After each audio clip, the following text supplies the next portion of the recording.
Divine Thoughts, a journey to the innermost recesses of our soul. Isho മിശിഹായ്ക്ക് സ്തുതിയായിരിക്കട്ടെ. മംഗളവാർത്ത കാലത്തിലെ മംഗളവാർത്തയുടെ ഞായറാഴ്ചയാണ് നമ്മൾ. മനുഷ്യവർഗത്തിന്റെ മുഴുവനും രക്ഷയ്ക്ക് നിർണായകമായി ഭവിച്ച ആ സുന്ദര മുഹൂർത്തം, പരിശുദ്ധ കന്യകാമറിയത്തിന്റെ ഉദരത്തില് ദൈവപുത്രനായ ഈശോ മിശിഹ ഉരുവാക്കപ്പെട്ട ആ സംഭവമാണ് ഇന്നത്തെ സുവിശേഷത്തില് നമ്മൾ വായിച്ച് ധ്യാനിക്കുന്നത്. വിശുദ്ധ ലൂക്കാ അറിയിച്ച സുവിശേഷം 1-ാം അധ്യായം 26 മുതലുള്ള വചനങ്ങളിലാണല്ലോ ഈ മംഗളവാർത്തയുടെ അറിയിപ്പ് നമ്മൾ കേൾക്കുന്നത്. കഴിഞ്ഞ ഞായറാഴ്ച നമ്മൾ ഓർസ്ലേം ദേവാലയത്തിൽ കണ്ട സക്കറിയ പുരോഹിതന് പ്രത്യക്ഷപ്പെട്ട ഗബ്രിയേൽ ദൂതൻ തന്നെയാണ് നസ്രത്തിലെ കന്യകയായ മറിയത്തിന്റെ പക്കലേക്കും ദൈവത്താൽ അയക്കപ്പെടുന്നത്. ദൈവദൂതന്മാർ ദൈവിക സാന്നിധ്യത്തിന്റെയും പരിപാലനയുടെയും പ്രതീകങ്ങളായിട്ട് വിശുദ്ധ ഗ്രന്ഥത്തിലുടനീളം നമുക്ക് കാണുവാൻ സാധിക്കും. അബ്രാഹത്തിന് പ്രത്യക്ഷപ്പെടുന്ന കർത്താവ് 3 ദൂതന്മാരുടെ രൂപത്തിലാണല്ലോ ഉൽപ്പത്തി പുസ്തകം 18-ാം അധ്യായത്തിൽ കാണപ്പെടുന്നത്. ഇന്നത്തെ ആദ്യത്തെ പഴയ നിയമ വായന സംഖ്യയുടെ പുസ്തകം 22-ാം അധ്യായത്തിൽ നിന്നാണ്. അവിടെയും നമ്മൾ കാണുന്നുണ്ട് ഒരു ദൂതനെ. ഇസ്രായേൽ ജനത്തെ കണ്ട് പരിഭ്രമിച്ച മോവാബിലെ രാജാവായിരുന്ന ബാലാക്ക് ഇസ്രായേലിനെ നശിപ്പിക്കുവാൻ വേണ്ടി, അവരെ ശപിക്കുവാൻ വേണ്ടി ഒരു വിജാതീയ പ്രവാചകനായ ബാലാമിനെ വിളിച്ചു വരുത്തുകയാണ്. പക്ഷെ ഈ വിജാതീയ പ്രവാചകനെ പോലും ദൈവം എപ്രകാരമാണ് തന്റെ ഉപകരണമാക്കി മാറ്റുന്നത് എന്ന് വിവരിക്കുന്നതാണ് ഇന്നത്തെ ആദ്യത്തെ വായന നമ്മുടെ മുൻപിൽ അവതരിപ്പിക്കുന്നത്. ഇസ്രായേലിനെ ശപിക്കുവാനുള്ള ലക്ഷ്യത്തോടുകൂടിയാണ് ബാലാക്ക് വിളിച്ചു വരുത്തുന്നതെങ്കിലും ഈ ബാലാം പ്രവാചകൻ ഇസ്രായേലിനെ അനുഗ്രഹിക്കുന്ന രംഗമാണ് സംഖ്യയുടെ പുസ്തകം 23-24 അധ്യായങ്ങളിൽ നമ്മൾ വായിക്കുന്നത്. ഈ സന്ദർഭത്തിൽ വരാനിരിക്കുന്ന മിശിഹായെക്കുറിച്ചും ഈ ബാലാം പ്രവാചകൻ മുൻകൂട്ടി അറിയിക്കുന്നുണ്ട് എന്നുള്ളതും ശ്രദ്ധേയമാണ്. ഇന്നത്തെ ആദ്യത്തെ വായനയിൽ നമ്മൾ കാണുന്നത് ഇപ്രകാരം ബാലാക്കിന്റെ ആഗ്രഹപ്രകാരം, അഭ്യർത്ഥന പ്രകാരം മുൻപോട്ട് പോകുന്ന ബാലാം പ്രവാചകൻ സവാരി ചെയ്തിരുന്ന ആ കഴുത മാർഗമധ്യേ വെച്ച് ഊരിയ വാളുമായി വഴിയിൽ നിൽക്കുന്ന ദൈവത്തിന്റെ ദൂതനെ കണ്ട് പരിഭ്രമിച്ച് വഴിമാറുമ്പോൾ ഈ ബാലാം പ്രവാചകൻ കഴുതയെ പ്രഹരിക്കുന്നതും, കഴുതയ്ക്ക് ദൈവം കർത്താവ് സംസാരശേഷി നൽകി എന്തിനാണ് എന്നെ പ്രഹരിച്ചതെന്ന് ചോദിക്കുന്നതുമൊക്കെ നമ്മൾ കാണുന്നുണ്ട്. കർത്താവാണ് കഴുതയ്ക്ക് സംസാരശക്തി നൽകിയതെന്ന് വിശുദ്ധ ഗ്രന്ഥകാരൻ എടുത്തു പറയുന്നുണ്ട്. ഇപ്രകാരമാണ് തന്റെ സൃഷ്ടി മുഴുവനെയും ദൈവത്തിന്റെ പദ്ധതിയുടെ നിർവഹണത്തിനായിട്ട് അവിടുന്ന് വിനിയോഗിക്കുന്നത് എന്ന് സൂചിപ്പിക്കുന്നതാണ്. അതോടുകൂടി കർത്താവ് ബാലാമിന്റെ കണ്ണ് തുറന്നു കൊടുക്കുകയും ഈ കഴുതയുടെ മുമ്പിൽ നിന്നിരുന്ന ദൈവത്തിന്റെ ദൂതനെ തിരിച്ചറിയുകയും ചെയ്തു എന്നും നമ്മൾ കാണുന്നുണ്ട്. ഇതെല്ലാം പുതിയ നിയമത്തിലേക്ക് വരാനിരുന്ന യഥാർത്ഥ സുവിശേഷം അറിയിക്കുവാനിരുന്ന ദൈവദൂതന്മാരുടെ സക്കറിയ പുരോഹിതന് ഓർസ്ലേം ദേവാലയത്തിൽ വെച്ചും ഇന്ന് നസ്രത്തിലെ കന്യകയായ മറിയത്തിനുമെല്ലാം സദ്വാർത്ത, മംഗളവാർത്ത അറിയിക്കുന്ന ആ ഗബ്രിയേൽ ദൂതന്റെ മുന്നോടികളായിരുന്നു. നസ്രത്തിലെ ദരിദ്ര കന്യകയായ മറിയത്തിന്റെ പക്കലെത്തുന്ന ദൂതൻ മറിയത്തോട് പറയുന്നത് ഭയപ്പെടേണ്ട എന്ന് പറഞ്ഞുകൊണ്ടാണ്.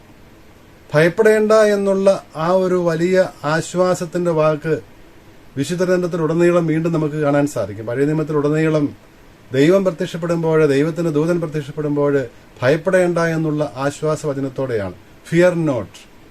കാരണം മനുഷ്യന്റെ അടിസ്ഥാന വികാരം ഈ ഭയമാണ് എന്നുള്ളത് അറിയാവുന്നതുകൊണ്ട് തന്നെയാണ് ദൈവം പറയുന്നത് ഭയപ്പെടേണ്ട.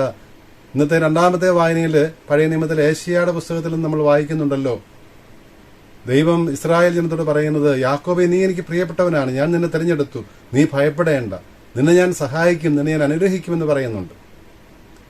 ഇതെല്ലാം വരാനിരുന്ന യഥാർത്ഥ വിമോചകനായ മിശിഹായെക്കുറിച്ചുള്ള അറിയിപ്പിന്റെ മുന്നോടിയായിരുന്നു എന്ന് കാണാൻ സാധിക്കും.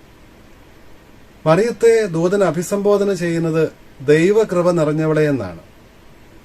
ദൈവകൃപ നിറഞ്ഞവളായിരുന്നു പരിശുദ്ധ കന്യകാമറിയം. ഈ ഒരു അഭിസംബോധനയിൽ അതുവരെയുള്ള മറിയത്തിന്റെ ജീവിതം മുഴുവനും സംഗ്രഹിക്കപ്പെടുന്നുണ്ട്. ദൈവത്തിന്റെ കൽപ്പനകൾ അന്യൂനം പാലിച്ച് ദൈവത്തിന്റെ വഴിയെ നടന്നിരുന്ന, പൂർണ്ണമായി ദൈവത്തിന് സമർപ്പിക്കപ്പെട്ടിരുന്ന വ്യക്തിയായിരുന്നു കന്യകയായ മറിയം. ജീവിതകാലം മുഴുവനും കന്യകയായി തന്നെ തുടരുവാനുള്ള തീരുമാനമെടുത്തിരുന്ന കന്യകാമറിയം, ആ മറിയത്തിന്റെ ദൈവത്തിന്റെ മുൻപിൽ മറിയത്തിനുണ്ടായിരുന്ന സംപ്രീതി മുഴുവനും വ്യക്തമാക്കുന്നതായിരുന്നു ദൈവകൃപ നിറഞ്ഞവളെ എന്നുള്ള ആ ദൂതന്റെ അഭിസംബോധന. അതുകൊണ്ട് എന്താണ് സംഭവിക്കുന്നത്? കർത്താവ് നിന്നോട് കൂടെയുണ്ട് എന്നാണ് ദൂതന് പറയുവാനുള്ളത്. അതുകൊണ്ട് നീ ആഹ്ലാദിച്ചാലും നിനക്ക് സമാധാനം, നിനക്ക് സ്വസ്തി എന്നാണ് ദൂതന്റെ അഭിവാദനം.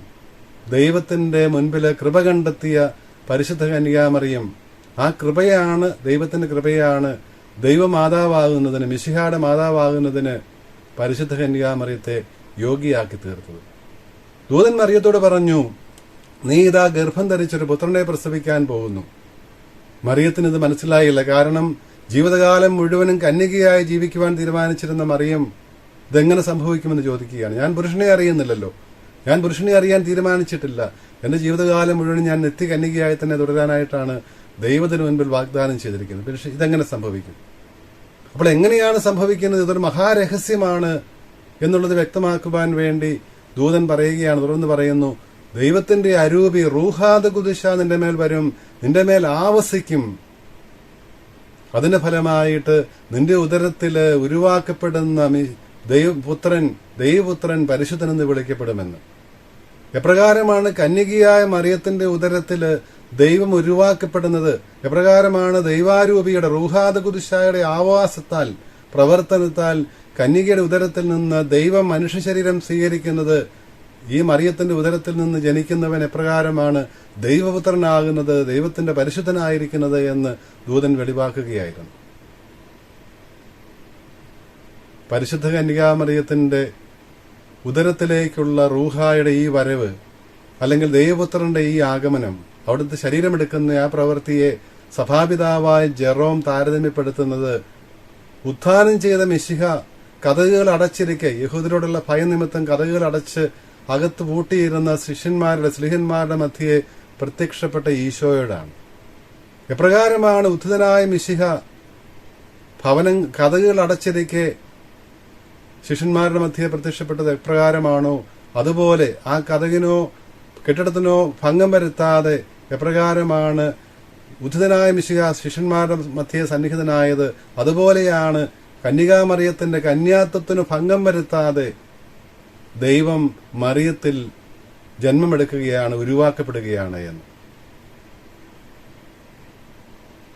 പഴയ നിയമത്തില് ദാവീദിന് ദൈവം നൽകിയിരുന്ന വാഗ്ദാനം സാമുവേലിന്റെ 2-ാം പുസ്തകം 7-ാം അധ്യായം 12 മുതലുള്ള വാക്യങ്ങളിൽ വിവരിക്കപ്പെടുന്ന ആ വാഗ്ദാനത്തിന്റെ പശ്ചാത്തലത്തിൽ മാത്രമേ തുടർന്ന് ദൂതൻ പറയുന്ന കാര്യങ്ങൾ വ്യക്തമാവുകയുള്ളൂ. മിശിഹായെക്കുറിച്ച് പഴയ നിയമത്തില് പല സന്ദർഭങ്ങളിൽ ദൈവം വാഗ്ദാനം നൽകുന്നുണ്ട്. അതിൽ വളരെ പ്രധാനപ്പെട്ട ഒരു വാഗ്ദാനമാണ് സാമുവേലിന്റെ 2-ാം പുസ്തകം 7-ാം അധ്യായത്തിൽ നമ്മൾ കാണുന്നത്. അവിടെ അന്നത്തെ പ്രവാചകനായിരുന്ന നാത്താനിലൂടെ ദൈവം ദാവീദിനോട് പറയുകയാണ്, ദാവീദിനൊരു പുത്രൻ ജനിക്കും, അവൻ ദൈവത്തിന് ആലയം പണിയും, അവന്റെ രാജസിംഹാസനം എന്നേക്കും നിലനിൽക്കും, യാക്കോബിന്റെ ഭവനത്തിന്മേൽ അവൻ എന്നേക്കും ഭരണം നടത്തും. 2-ാം പുസ്തകം 7-ാം അധ്യായം 14-ാം വാക്യത്തിന്റെ ആരംഭത്തിൽ ദൈവം കൂട്ടിച്ചേർത്തു, അവൻ എനിക്ക് പുത്രനും ഞാൻ അവന് പിതാവുമായിരിക്കുമെന്ന്. ആർക്ക്? ദാവീദിന് ജനിക്കാൻ പോകുന്ന പുത്രന് ദൈവം പിതാവായിരിക്കും. ഒരേ സമയം അവൻ ദാവീദിന്റെ പുത്രനും ദൈവത്തിന്റെ പുത്രനുമായിരിക്കുമെന്നുള്ള വാഗ്ദാനം യഥാർത്ഥത്തില് സാമുവേലിന്റെ 2-ാം പുസ്തകം 7-ാം അധ്യായം 14-ാം വാക്യത്തിൽ തന്നെ ഉണ്ടായിരുന്നു. അപ്പോൾ ആ വാഗ്ദാനത്തിന്റെ പൂർത്തീകരണമാണ് മറിയത്തിന്റെ ഉദരത്തിൽ സംഭവിക്കാൻ പോകുന്നത് എന്ന് ദൂതൻ സൂചിപ്പിക്കുവാൻ വേണ്ടിയിട്ടാണ് പറയുന്നത്. നിന്നിൽ നിന്ന് ജനിക്കുന്നവൻ റൂഹായാൽ ആണ് ജനിക്കുന്നത്, അവൻ യാക്കോബിന്റെ ഭവനത്തിന്മേൽ എന്നേക്കും ഭരണം നടത്തും, അവന്റെ രാജ്യത്തിന് അവസാനമുണ്ടാവുകയില്ല എന്ന് ദൂതൻ പറയുമ്പോൾ അർത്ഥമാക്കുന്നത് ദാവീദിന് കൊടുത്ത വാഗ്ദാനമാണ് പൂർത്തിയാകാൻ പോകുന്നത്. അതുകൊണ്ടാണ് ഈ മംഗളവാർത്ത വിവരിക്കുന്ന 1-ാം അധ്യായം 26 മുതലുള്ള വാക്യങ്ങളിൽ ആദ്യ ഭാഗത്ത് തന്നെ യൗസേപ്പിനെ കുറിച്ച് പറയുമ്പോൾ ദാവീദിന്റെ വംശത്തിൽപ്പെട്ട യൗസേപ്പുമായി വിവാഹം നിശ്ചയിച്ചിരുന്ന മറിയമെന്നാണ് പറയുന്നത്. അപ്പോൾ ദാവീദിന്റെ വംശത്തിൽപ്പെട്ടിരുന്ന യൗസേപ്പുമായിട്ട് ബന്ധപ്പെടുത്തിയാണ് ഈശോയെ അവതരിപ്പിക്കുന്നത്. ഈ ദാവീദിനാണല്ലോ ദൈവം വാഗ്ദാനം നൽകിയിരുന്നത്. ആ വാഗ്ദാനം ഇതാ പൂർത്തിയാകാൻ പോകുന്നു. ആ വാഗ്ദാന പുത്രനാണ്, ദാവീദിന്റെ വാഗ്ദാനം ചെയ്യപ്പെട്ട പുത്രനാണ് മറിയത്തിൽ നിന്ന് ജനിക്കാൻ പോകുന്നവനെന്ന് ഗബ്രിയേൽ തന്നെ വ്യക്തമാക്കുകയായിരുന്നു. അവൻ യാക്കോബിന്റെ ഭവനത്തിന്മേൽ എന്നേക്കും ഭരണം നടത്തും. അവന്റെ രാജ്യത്തിന് അവസാനം ഉണ്ടാവുകയില്ല. അവൻ നിത്യരാജാവായിരിക്കും. മിശിഹായാണ് യഥാർത്ഥ രാജാവ്. അതുകൊണ്ടാണല്ലോ ദാവീദിന്റെ പുത്രൻ ദൈവത്തിന്റെ പുത്രനായിരിക്കുമെന്ന് പറഞ്ഞു. അതുകൊണ്ട് തന്നെ ദാവീദിന്റെ പുത്രൻ രാജാവാണ്. ദാവീദ് രാജാവായിരുന്നുകൊണ്ട് ദാവീദിന്റെ പുത്രൻ രാജാവാണ്. രാജാവാണെങ്കിൽ രാജ്യമുണ്ട്. ഈ രാജാവിന്റെ പ്രത്യേകത അവൻ ദൈവം കൂടിയാണ് എന്നുള്ളതാണ്. അവൻ ദൈവരാജാവാണ്. അവൻ ദൈവരാജാവായതുകൊണ്ട് ഈ രാജാവിന്റെ രാജ്യം ദൈവരാജ്യമാണ്. ഈശോയുടെ പ്രസംഗ വിഷയം, പ്രഘോഷണ വിഷയം ദൈവരാജ്യമായിരുന്നു എന്ന് നമുക്കറിയാം. അവിടുന്ന് അരുൾ ചെയ്ത ഉപമകളെല്ലാം ഈ ദൈവരാജ്യത്തിന്റെ ഏതെങ്കിലും ഒരു മാനം വ്യക്തമാക്കുവാൻ വേണ്ടിയിട്ടുള്ളതായിരുന്നു. ദൈവരാജ്യം സ്ഥാപിക്കാൻ വേണ്ടിയിട്ടാണ് അവിടുന്ന് ഈ ഭൂമിയിൽ അവതരിച്ചത്. അവിടുത്തെ പ്രസംഗ വിഷയം അതായിരുന്നു, പ്രഘോഷണ വിഷയം അതായിരുന്നു. അവിടുന്ന് പ്രവർത്തിച്ച അത്ഭുതങ്ങളുടെയും അടയാളങ്ങളുടെയും എല്ലാം അർത്ഥം ഈ ദൈവരാജ്യവുമായി ബന്ധപ്പെടുത്തി മാത്രമേ നമുക്ക് ഗ്രഹിക്കാനും സാധിക്കുകയുള്ളൂ. ദൈവരാജ്യം ഈ ഭൂമിയിൽ സ്ഥാപിക്കുന്നതിന്റെ ഭാഗമായിട്ടായിരുന്നു അവിടുന്ന് അത്ഭുതങ്ങളും അടയാളങ്ങളും പ്രവർത്തിച്ചത്. അത് പിശാചുകളെ പുറത്താക്കിയപ്പോൾ, മറ്റു രോഗികളെ സുഖപ്പെടുത്തിയപ്പോഴെല്ലാം സ്വർഗരാജ്യത്തിന്റെ, ദൈവരാജ്യത്തിന്റെ മുന്നാസ്വാദനം നമുക്ക് നൽകുന്നതിന് വേണ്ടിയുമായിരുന്നു. അപ്പോൾ ഇപ്രകാരം ദൈവം തന്റെ വാഗ്ദാനങ്ങൾ അനുസ്മരിക്കുന്നു. അതായിരുന്നല്ലോ സക്കറിയ എന്ന പേരിന്റെ അർത്ഥം തന്നെ അതാണല്ലോ. അപ്പോൾ ദൈവം ഇതാ വാഗ്ദാനങ്ങൾ അനുസ്മരിക്കുന്നു. പൂർവ്വ പിതാക്കന്മാർക്ക് അബ്രാഹാം മുതൽ നൽകിയിരുന്ന വാഗ്ദാനം അനുസ്മരിക്കുന്നു. ഇതാ തന്റെ രക്ഷകനെ അയക്കുന്നു, മിശിഹായെ അയക്കുന്നു. ഇതാണ് മറിയത്തോട് ദൈവം അറിയിക്കുന്ന, ദൂതനിലൂടെ അറിയിക്കുന്ന മംഗളവാർത്ത. ഒപ്പം ദൂതൻ കൂട്ടിച്ചേർത്തു, ദൈവത്തിന് അസാധ്യമായിട്ടൊന്നുമില്ല. ഇക്കാര്യങ്ങൾ മനുഷ്യർക്ക് അസാധ്യമാണ്. ഒരു സ്ത്രീ കന്യകയായി തന്നെ തുടർന്നുകൊണ്ട് ഒരു കുഞ്ഞിന് ജന്മം നൽകുക എന്നുള്ളത് അസാധ്യമായ കാര്യമാണ്. ദൈവത്തിന് അസാധ്യമായിട്ടൊന്നുമില്ല എന്നും ദൂതൻ കൂട്ടിച്ചേർക്കുന്നത് ദൈവത്തിന്റെ പ്രവർത്തനങ്ങൾ എപ്രകാരം മഹനീയമായിരിക്കുന്നു എന്ന് കാണിക്കുവാൻ വേണ്ടിയിട്ടാണ്.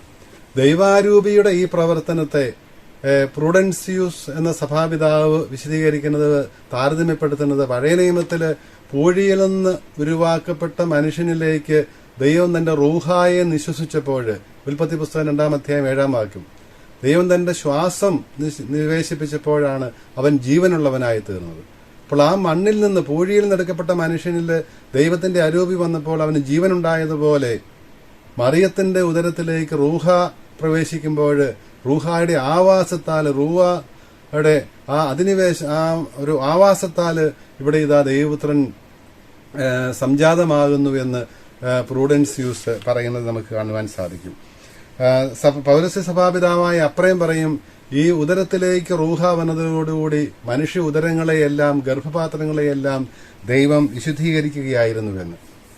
മുൾപ്പടർപ്പിനോടാണ് അപ്രയം പിതാവ് ആ സന്ദർഭത്തില് മറിയത്തിന്റെ ഉദരത്തിൽ റൂഹ വസിച്ചുവെങ്കിലും, ദൈവപുത്രൻ വസിച്ചുവെങ്കിലും ആ ഉദരത്തിന് ഭംഗം വന്നില്ല. അത് പ്രപഞ്ചം മുഴുവനും ഉൾക്കൊള്ളാൻ സാധിക്കാത്ത ദൈവം, അപരിമേയനായി നിൽക്കുന്ന ദൈവം മറിയത്തിന്റെ ഉദരത്തിലേക്ക് ചുരുങ്ങിയെങ്കിലും മറിയത്തിന്റെ ഉദരത്തിന് അവനെ ഉൾക്കൊള്ളുവാൻ സാധിക്കുന്ന തരത്തിൽ ദൈവം ക്രമീകരിച്ചു.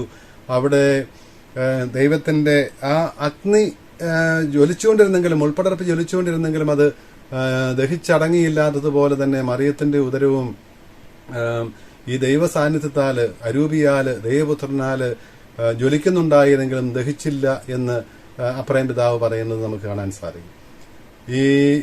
ഇത് വെളിപ്പെടുത്തലിലൂടെയാണ് മറിയം 38-ാം വാക്യത്തിൽ നമ്മൾ കാണുന്നു. മറിയം പറയുകയാണ്, ഇതാ കർത്താവിന്റെ ദാസി, നീ പറഞ്ഞതുപോലെ എനിക്ക് സംഭവിക്കട്ടെ. പൂർണ്ണമായിട്ട് ദൈവത്തിന്റെ പദ്ധതിക്ക്, ദൈവഹിതത്തിന് സമർപ്പിക്കുന്ന, വിട്ടുകൊടുക്കുന്ന പരിശുദ്ധ കന്യകാമറിയത്തെയാണ് നമ്മളിവിടെ കാണുക. ഈ സമ്മതമാണ് യഥാർത്ഥത്തില് മറിയത്തിന്റെ ഉദരത്തില് ദിവ്യശിശു ഉരുവാകുന്നതിന് കാരണമായി തീരുന്നത്. മറിയം ഈ സമ്മതം മൂളുന്നത് വരെ, ഇതാ കർത്താവിന്റെ ദാസി, നിന്റെ വാക്ക് പോലെ എന്നിൽ ഭവിക്കട്ടെ എന്ന് പറയുന്നിടം വരെ മറിയം ഗർഭം ധരിച്ചില്ല. ഇത് പറയുന്ന നിമിഷം മറിയം ഗർഭം ധരിക്കുന്നു. ദൂതൻ അവളെ വിട്ടുപോവുകയും വാർത്ത അറിയിച്ച ദൂതൻ തിരികെ പോവുകയും ചെയ്യുന്നു. അത്ഭുതകരമായ ഒരു പുതിയ സൃഷ്ടി ഇവിടെ നടക്കുകയാണ്. ആദ്യ സൃഷ്ടികൾ ദൈവത്തിന്റെ അരൂപി സന്നിഹിതനായിരുന്നു നമ്മൾ ഉൽപ്പത്തി പുസ്തകത്തിൽ കാണുന്നത് പോലെ ഇവിടെ ഇതാ മറിയത്തിന്റെ ഉദരത്തിലും റൂഹായുടെ ആവാസത്താൽ ദൈവപുത്രൻ ജനിക്കുന്നു. പുതിയ സൃഷ്ടി ആരംഭിക്കുകയാണ്. മനുഷ്യന്റെ ആ ഒരു പുതിയ രക്ഷ പദ്ധതി പൂർത്തീകരണം നമ്മളിവിടെ കാണുകയാണ്. ഇതേ കാര്യം തന്നെയാണ് ഓരോ ബലിപീഠത്തിലും സംഭവിക്കുന്നത് എന്നും പൗരസ്ത്യ സഭാപിതാവായ അപ്രയം പറയുന്നുണ്ട്. ആദ്യ സൃഷ്ടിയില് റൂഹായുടെ സാന്നിധ്യം ജീവന് കാരണമായി തീർന്നതുപോലെ പരിശുദ്ധ കന്യാമറിയത്തിന്റെ ഉദരത്തിൽ റൂഹ ആവസിച്ചപ്പോൾ അവിടെ ദൈവപുത്രൻ ജന്മമെടുത്തതുപോലെ ഇവിടെ ഇതാ നമ്മുടെ ബലിപീഠത്തിൽ നമ്മൾ അർപ്പിക്കുന്ന ഈ കാഴ്ച വസ്തുക്കളില് അപ്പത്തിലും മീഞ്ഞിലും റൂഹ ആവസിക്കുമ്പോൾ പുരോഹിതൻ കാർമികൻ റൂഹായെ വിളിച്ചു വരുത്തി ഇതിന്മേൽ ആവസിക്കണമേ, ഇതിനെ പൗത്രീകരിക്കണമേ എന്ന് പ്രാർത്ഥിക്കുമ്പോൾ അത് മിശിഹായുടെ ശരീരവും രക്തവുമായി മാറുന്നത് പരിശുദ്ധ കന്യാമറിയത്തിന്റെ ഉദരത്തിൽ മിശിഹ ജന്മമെടുത്തതിന് സമാനമാണ് എന്നാണ് അപ്രയം പിതാവ് പറയുക. മനുഷ്യാവതാരം എന്ന രഹസ്യം പോലെ തന്നെ മനുഷ്യബുദ്ധിക്ക് അഗ്രാഹ്യമായതാണല്ലോ പരിശുദ്ധ കുർബാന എന്ന ദിവ്യരഹസ്യവും. അമ്മയുടെ ഉദരത്തിൽ സംഭവിച്ചത്, മറിയത്തിന്റെ ഉദരത്തിൽ സംഭവിച്ചത് തന്നെ ഇവിടെ ഇതാ ഓരോ ബലിപീഠത്തിലും സംഭവിക്കുന്നുവെന്നാണ് അപ്രയം പിതാവ് പറയുന്നത്. ആ ദിവ്യ രഹസ്യത്തിന്റെ ശുശ്രൂഷകരാകുവാനുള്ള ഭാഗ്യം ലഭിച്ചവരാണ് നമ്മൾ. ആ രഹസ്യത്തിൽ പങ്കുചേരുവാനും ആ രഹസ്യം സ്വീകരിക്കുവാനും ഉൾക്കൊള്ളുവാനും ഭാഗ്യം ലഭിച്ചവരാണ് നമ്മൾ. ഈശോയുടെ മനുഷ്യാവതാരത്തോടുകൂടി മനുഷ്യരായ നമുക്ക് കൈവന്നിരിക്കുന്ന ഈ മഹത്തായ ഭാഗ്യം, ഈ രക്ഷ, അത് എല്ലാവരെയും ഇത് അനുഭവിച്ചറിയുവാനും എല്ലാവരെയും അറിയിക്കുവാനുമുള്ള ഉത്തരവാദിത്വം, ഈ മംഗളവാർത്ത പ്രഘോഷിക്കുവാനുള്ള ഉത്തരവാദിത്വവും നമുക്കുണ്ട് എന്നുള്ളത് നമുക്ക് വിസ്മരിക്കാതിരിക്കാം.